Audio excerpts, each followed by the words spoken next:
J'ai commencé à acheter plein de noms de domaine. J'ai découvert Cloudflare. Je dis, allez.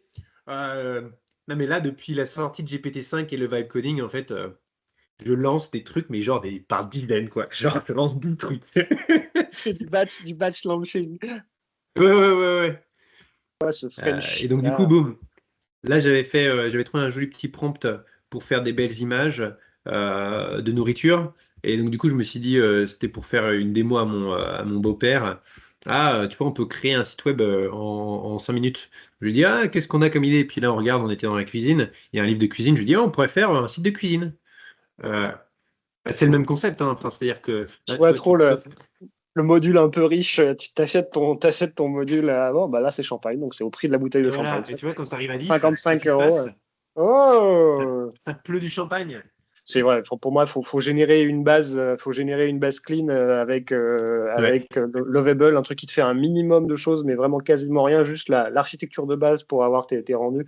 Puis après, avec GitHub Copilot, tu viens te trouver les endroits où tu as des fonctions, corriger les trucs, suggérer des modifications, pas que ça le fasse automatiquement, mais que tu viennes remplir un petit peu cette architecture, ce backbone que tu as créé. Non, mais c'est pas mal cool ça. Ok. Bon, Ouais. bah très chouette. Tu peux regarder aussi Render, c'est pas mal pour déployer des applications. Moi, c'est ce que j'utilise pas mal, c'est simple. Tu peux Ok. déployer du Python. Et après, tu peux même payer pour que tes applications elles restent en ligne. Parce que quand tu payes pas, en fait, ben, c'est comme Streamlit. Au bout d'un moment, elles vont se mettre en mode hibernation. Donc, ça te prendra une petite minute pour redémarrer. Mais, euh, mais dès que tu es sérieux, tu mets 7 balles par mois, boum, tu as une instance qui tourne 24 heures sur 24, donc tu n'as plus de problème. Ok. Moi, j'aime Nickel. bien ça. Bon, je vois que tu es, Oh, tu es ça dans va? tu es dans un chalet, là. Quoi, ça y ressemble, tu es à Ouais, Chamonix? je suis à Chamonix, mais il fait pas très beau là. Je t'aurais monté les montagnes sinon, mais j'ai bien peur qu'une petite bruine comme ça, là, Ouais. c'est pas dingue. Y a pas de neige, on est d'accord, c'est Non, rando non, et non. soleil, quoi. La première fois que j'utilise GPT, je passe de GPT 4.1, je switch, je mets GPT 5. Je t'envoie le lien, c'est plop. J'ai dit euh, un prompt complexe, attention, tu vas développer une application, HTML, JavaScript, plop, PLOP, c'est tout. C'est ce que je lui ai donné. Ah Ça oui, clique, tu l'avais déjà vu le plop? tu me l'avais montré. Et ça, c'est la première appli que j'ai fait, et honnêtement, mais, euh, mais j'ai vrillé quoi. Le truc, il y a du son et tout. Putain, et après tu utilises ton doigt là, comme ça là, parce que j'ai un tactile, tu fais la même chose sur ton téléphone. Non, mais j'ai vrillé, quoi. Et j'ai montré ça à mon beau-frère et ma sœur. Et leur petit gamin, là, mon neveu, il a quel âge? Non, j'aimerais savoir ça. Il a 4 ans, quelque chose comme ça. Bon, tu vois, je peux pas m'arrêter. Ouais, je me pose. Beaucoup de Euh, traçage. et il était obsédé, le gars. Il était en mode plap, plap, plap, plap, plap, plap, plap, il sautait sur les tables et tout. Et genre, ça, c'est de la virilité, tu vois. Ça, c'est du business. Tu mets ça, non mais là, tu mets derrière un petit écran en mode maintenant paye, mais la carte bleue est déjà rentrée, mais c'est parti, hein. Tu rentres le pognon là, hein.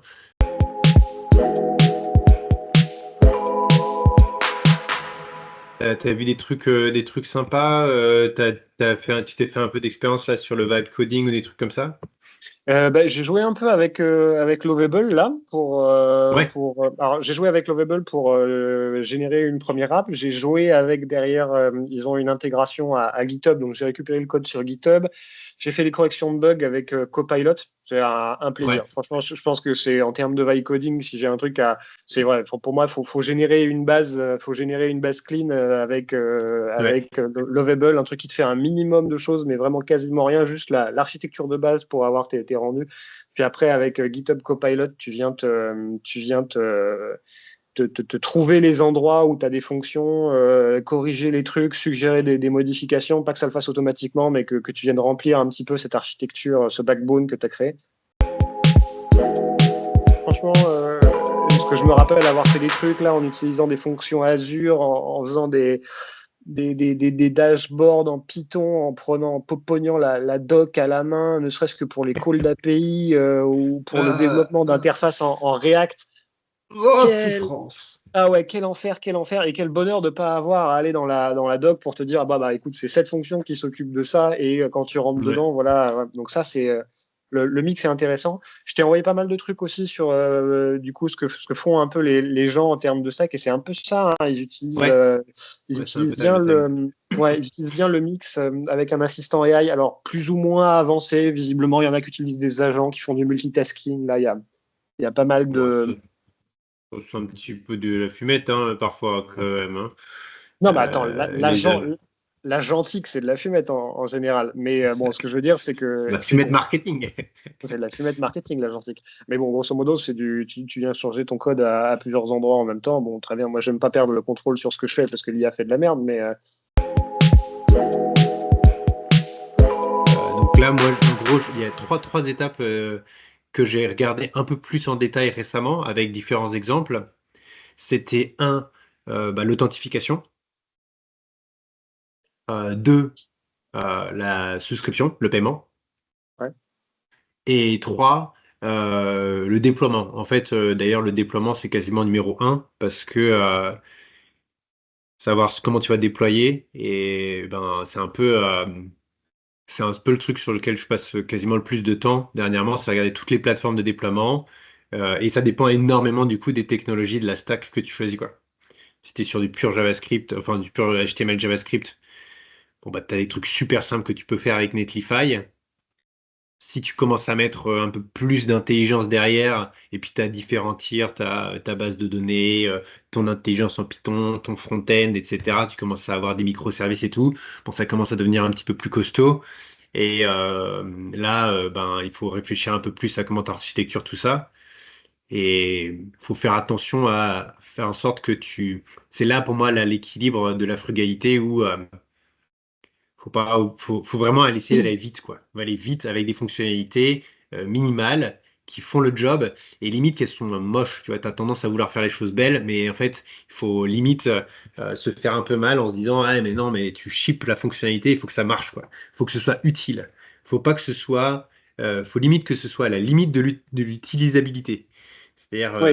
faut que ce soit limite pas utilisable, mais que ce soit utile. Et c'est un peu toute la difficulté pour moi entre UX et enfin vraiment avoir un truc product manager, tu vois, où tu vas répondre à un besoin, quoi. Les gens, ça leur gratte, quoi. Il faut vraiment que ça gratte.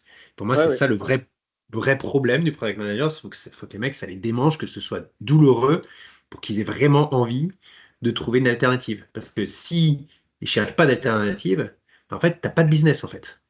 Je suis d'accord. T'as de la tech, mais t'as pas de business, quoi.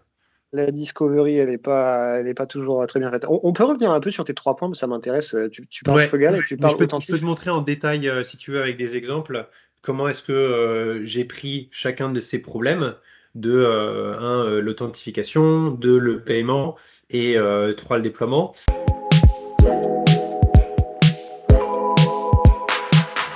Et c'est pour ça que derrière, boum, tu vois, là, j'ai toutes mes applications, et en fait, j'en développe des tas comme ça, genre, je les déploie comme ça, boum. Celle-ci, c'est Champagne Plop, parce que je voulais du plop avec du champagne, parce que pourquoi pas, en fait. Hein.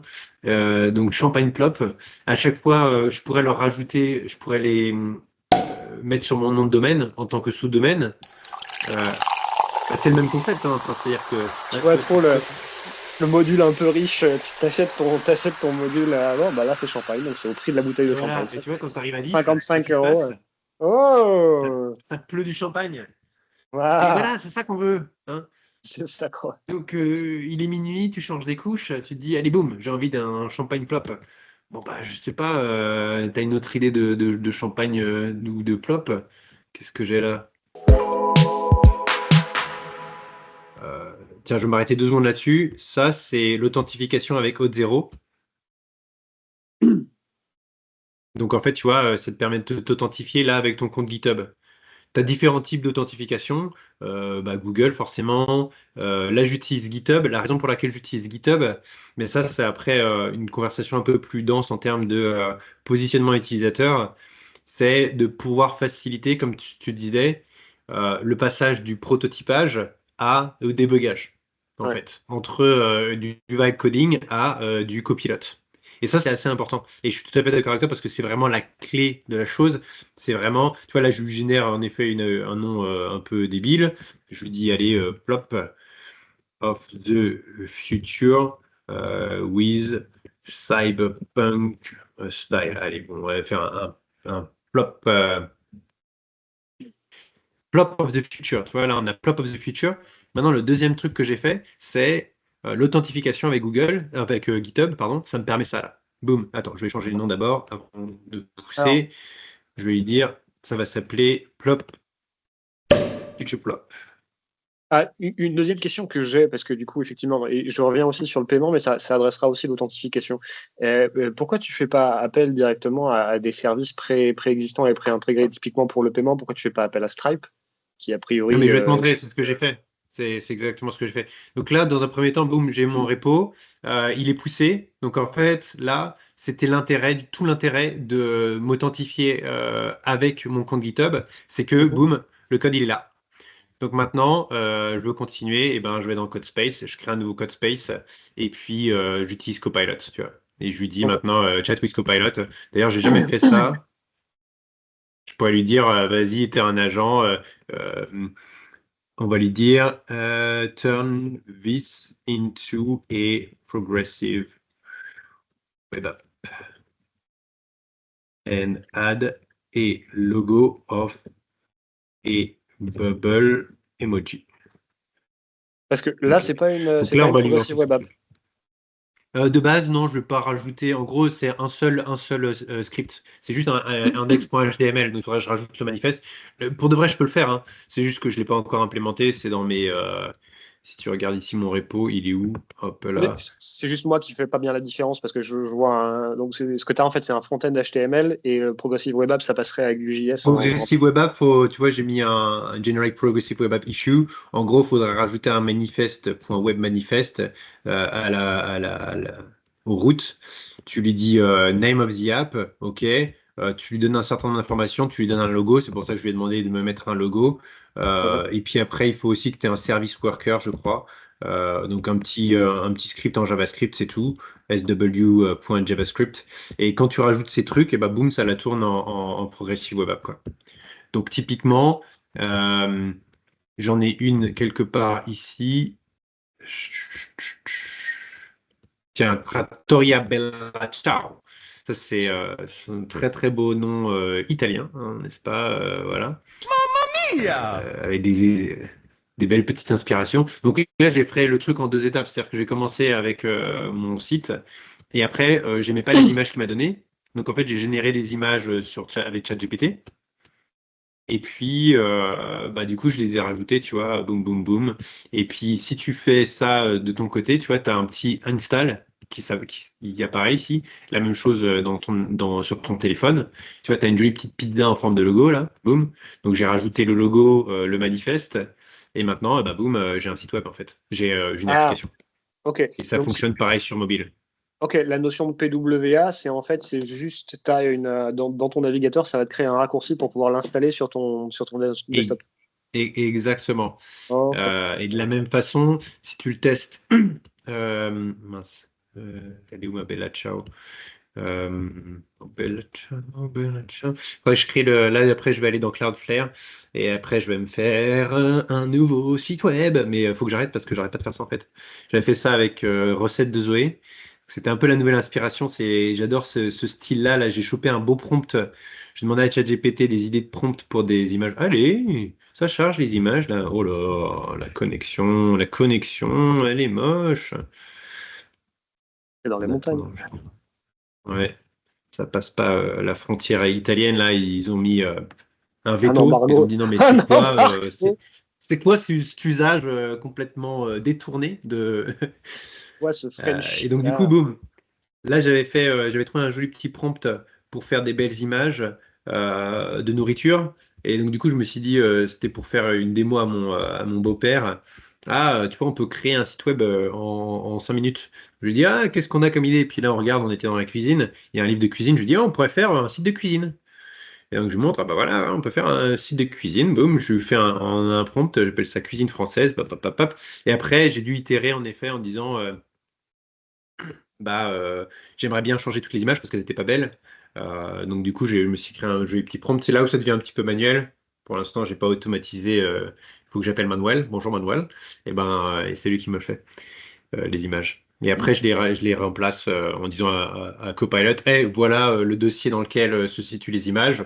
Est-ce que tu peux les remplacer? Et il sait où trouver tout seul, tu vois, à partir du moment où les images elles sont un peu appelées de la bonne façon. Et là, ça, c'est ma super SaaS. Donc ça, ma super SaaS, je vais te montrer, c'est l'intégration avec Stripe. Donc encore une fois, c'est pas le premier truc que tu voudrais faire, mais tu as ton authentification, boum, ok, très bien, tu t'authentifies. Une fois que tu as fait ça, eh ben, tu as un bouton subscribe. Bon, là, tu pourrais le montrer à différents moments, hein. C'est juste que là, j'ai décidé que tu aurais droit à rien du tout tant que t'as pas payé, quoi. Donc, tu sors ta carte bleue, quoi. Donc là, tu cliques dessus. Ça te redirige vers ma page produit sur Stripe, My SuperSaaS, avec la jolie petite fusée et tout. Là, c'est en mode sandbox. Donc, c'est pas des vrais paiements. Enfin, je peux lui envoyer du vrai argent, mais je sais pas trop ce que ça ferait. Donc, je vais éviter en fait de lui envoyer du vrai argent parce que c'est pas nécessaire, hein. Il y a toutes mes cartes bleues qui sont déjà rentrées là. Et là, tu donnes une fausse carte bleue. Boum, boum, boum. Tu lui donnes ton vrai nom parce que tu aimes bien quand même donner ton vrai nom. Et puis, tu payes une subscribe. Une fois que tu as fait ça, eh ben, il va être redirigé vers ton app en disant, ah bah voilà, vous avez payé. Ok. Ce C'était qui un lève du bal coup, et ce maintenant, tu qui, as du premium content. Ce Boum. qui lève du coup un sujet qui est redondant avec un peu ce que je disais au niveau de l'instrumentation et même de la base de données. Et on l'a pour le paiement et on l'a pour l'authentification, c'est l'intégration du coup. Typiquement, ça Ouais. dans Lovable, c'est pas, si je dis pas de conneries, c'est pas possible. C'est-à-dire, tu peux pas dire Non, crée-moi une non. interface avec. Aujourd'hui, il y a personne qui a permis ça. Et ça, c'est un peu un des next steps vraiment majeurs. C'est à partir du moment où tu permettras à des gens de faire des vrais SaaS, et ben en fait, ça va les attirer parce que tirer par toute cette intégration, c'est quand même casse-couille, hein. Là, franchement, je me suis un petit peu passé 5-10 heures là-dessus à essayer de. Bon, après, tu vois, là, ça fonctionne, c'est cool, mais c'est limité. Là, c'est que la souscription, tu peux pas faire du one-time payment.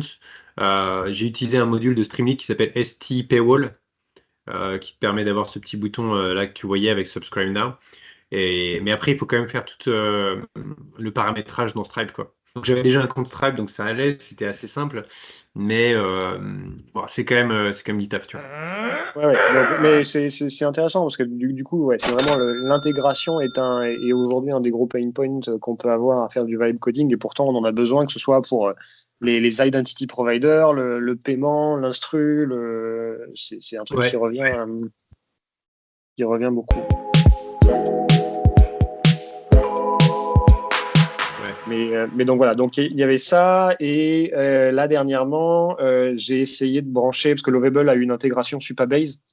Donc ouais. j'ai mis la main sur Supabase pour créer une base de données et j'étais en train de regarder un petit peu l'instrumentation du code.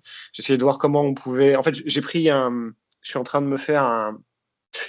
J'ai fait plein de docs récemment sur les méthodes de product management. J'ai pris le meilleur des outils. Je suis en train de me faire un petit framework de base pour savoir c'est quoi vraiment le truc minimum du product management Ouais. en termes de delivery, de discovery, d'instrumentation en général.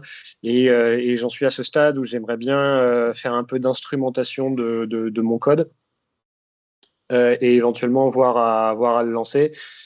Donc, je pense qu'il y aura une bonne partie qui va être basée sur Supabase, parce que ben, je vais très certainement avoir des infos d'usage depuis Supabase.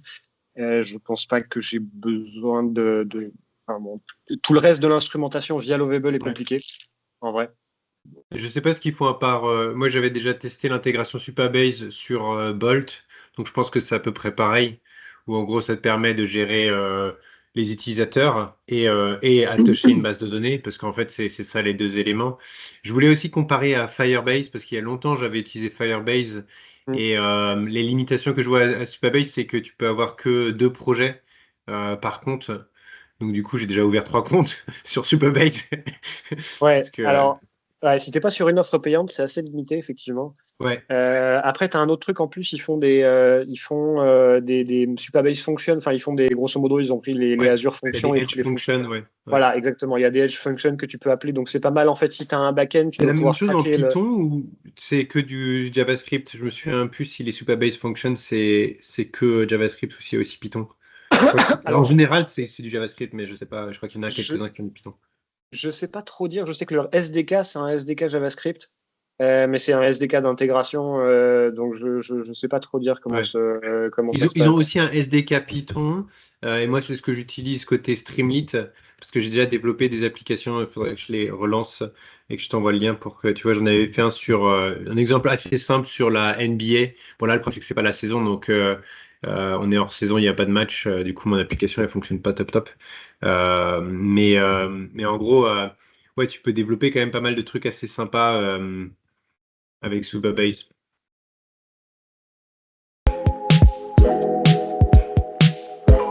Petit point de focus sur la sécurité. Attention, ne pas hardcoder vos clés d'API dans le code. Je pense que les sujets de sécurité, c'est en effet un des sujets majeurs du vibe coding parce que les gens, ils font n'importe quoi, ils savent pas ce Ouais. qu'ils font. Et c'est un peu le truc où tu as un énorme triangle en disant, attention, là, vous allez mettre toutes vos informations sur Internet, potentiellement.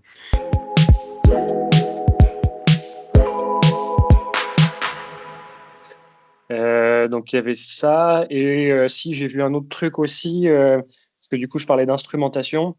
Mhm. Donc instrumentation, tu as pas mal de. Enfin, ça dépend du type d'instrumentation que tu veux, mais si tu veux des KPI, tu pourras en avoir via Supabase. Tu as un autre moyen d'avoir des KPI, c'est au travers de Google Analytics. Et j'ai vu, tu as pas mal de tutos pour intégrer un data stream Google Analytics dans ton application et il suffit juste Ok. de mentionner le lien du stream dans ton vibe Ah ouais, coding ok. et il te l'intègre. Et tu peux avoir quelques KPI Google Analytics. Et ensuite, tu vas avoir des instrumentations qui sont un peu plus lourdes, comme par exemple des instrus d'onboarding pour essayer de guider un peu tes utilisateurs et récupérer des feedbacks. Tu as des applications toutes prêtes qui font ça, Ouais. qui t'intègrent du messaging ou du guidage.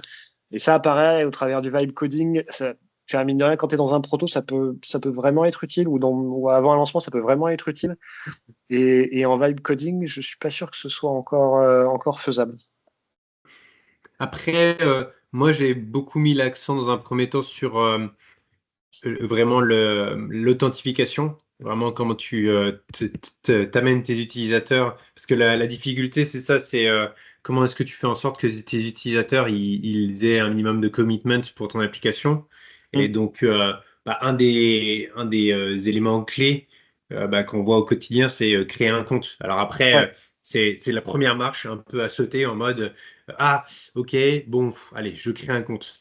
Et ce que j'ai beaucoup utilisé récemment, c'est l'authentification avec Google. Ouais. Euh, Après, ça te donne quelques informations sur tes utilisateurs. Peut-être pas autant que toi tu voudrais sur tout leur parcours, etc. Mais juste dans un premier temps, moi j'ai tendance à être un peu frugal, à juste regarder quelques signaux dans un premier temps, avant de commencer à mettre plein d'instrumentation, parce que après c'est quand même beaucoup de boulot. Et puis après, il faut savoir quoi faire de la donnée.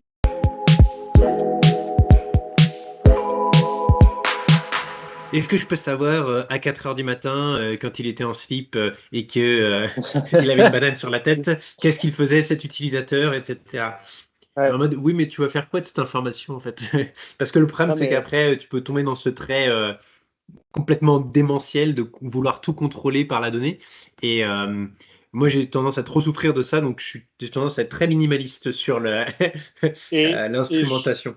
je suis tout à fait d'accord et je pense qu'il faut être minimaliste et je pense que tu as t'as beaucoup de choses que tu peux faire en fait directement avec des trucs comme Supabase, hein, c'est assez facile de voir. Ouais, ouais, ouais. Tu peux avoir des mesures de rétention et des mesures de traction juste en nombre de visites et ce genre de choses. Et dans un premier temps, ça peut suffire, mais je pense que tu vois, tu as une mesure qu'il faut mettre, qui est la mesure tu sais, tu as les WAU, MAU, les Weekly Active User, Monthly Active Ouais, ouais, User. ouais. Et je pense que, ok, c'est cool de savoir qui s'est connecté, mais t'as pas l'information de qui a vraiment utilisé ton application pour quoi elle sert, en fait. Et donc, pour moi, il faut que tu définisses en une phrase ce à quoi ton application sert. Il faut que tu arrives à mettre en place une métrique, ce qu'ils appellent les North Star métriques, de savoir si ça répond aux besoins. Et typiquement, là, moi, pour mon application d'apprentissage par carte, je me suis dit, ok, le principe, c'est que comme aujourd'hui, j'ai pas forcément de métrique pour mesurer qu'un gars, il apprend une langue, ou comment il l'apprend, ou dans quelle mesure il l'apprend, ou dans quelle quantité il a progressé dans son apprentissage de la langue. Je peux en revanche dire, par exemple, combien de cartes il a retourné par jour. S'il a 10 cartes par jour et qu'il s'est arrêté au bout de 2 cartes, je peux pas dire qu'il est actif en tant qu'utilisateur. Si en revanche, il a, par exemple, retourné 7 cartes par jour et que ça fait 7 jours qu'il fait 7 cartes par jour, même s'il n'a pas fait les 10, tu vois, je peux dire, ça c'est cool. Et en revanche, cette notion de 7 cartes retournées, d'activité à proprement parler, je peux pas l'avoir directement, uniquement sur... alors, je pourrais l'avoir uniquement sur Supabase en vrai, parce que j'ai l'information du truc, mais ça demande une instrumentation qui va un peu au-delà de la statistique. Ah, il s'est connecté, ou ah, il est allé sur l'application. Et je suis d'accord pour dire, il faut pas 15 000 mesures, il en faut 3. Et parmi les 3, il faut qu'il y en ait une qui mesure l'activité. Moi, je suis un peu plus là, pour l'instant, pas encore à me dire qu'est-ce que le succès de mon utilisateur, mais plutôt juste est-ce que je peux réussir à récupérer des utilisateurs. D'abord, la première étape. Mais après, en effet, une fois que tu as réussi à avoir des utilisateurs qui rentrent par la porte, comment est-ce que tu fais en sorte de mesurer la stickiness, combien de temps ils restent, qu'est-ce qu'ils font, et est-ce qu'ils ont du succès en fait? Est-ce que tu arrives à mesurer le succès de tes utilisateurs, quoi? Je t'avoue que pour l'instant, je suis très focalisé sur designer la porte d'entrée, quoi. C'est vraiment être bien sûr que les gens ils rentrent par la porte et qu'ils restent au moins, enfin, juste qu'ils soient là, quoi. Déjà qu'ils rentrent et après à voir qui rentre oui, donc, je dans pense tous les que cas. c'est un peu tout le parcours, quoi, utilisateur. Ouais, je suis d'accord. Non, mais je pense effectivement que là, pour le coup, c'est vrai que comme j'ai pas lancé le truc, je me focalise sur peut-être des trucs trop tôt. Pour ce qui est du lancement, du coup, je te partage rapidement un truc que j'avais vu deux fois de suite.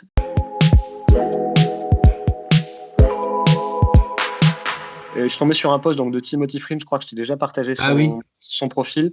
Il a lancé récemment. J'ai vu celui-là. C'est bien ça? Voilà.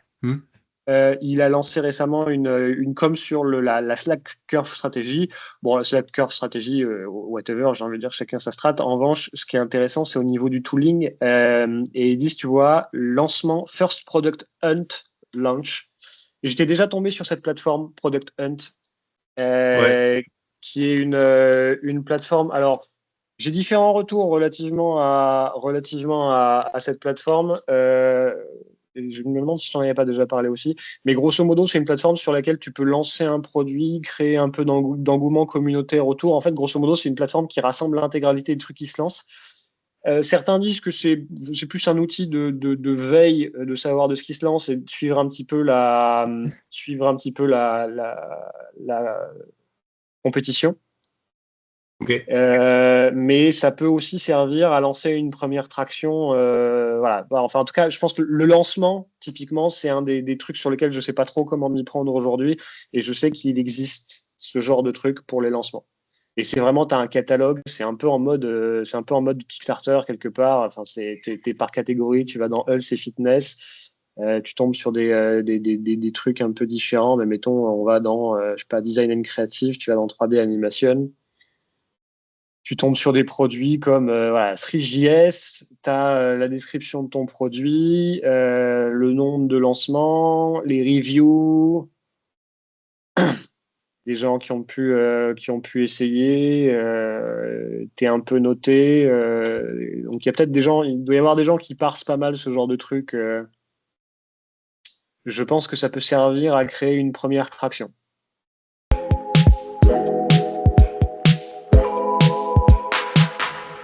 Comme ça, on tease un peu le truc en mode la semaine prochaine. On va faire le launch. Ça va être chaud. Chaud patate. 1 heure pour un launch. 1 heure pour un launch. Et c'est pas un lunch, c'est un launch. Un launch. Et les Français ne sauront pas dire la différence. Mais c'est pas un repas, c'est un lancement. Steven Seagal sera-t-il de la partie? Voilà, on arrête les bêtises. Je te laisse et bonne Allez. journée à toi. Merci à toi aussi. Salut. Salut.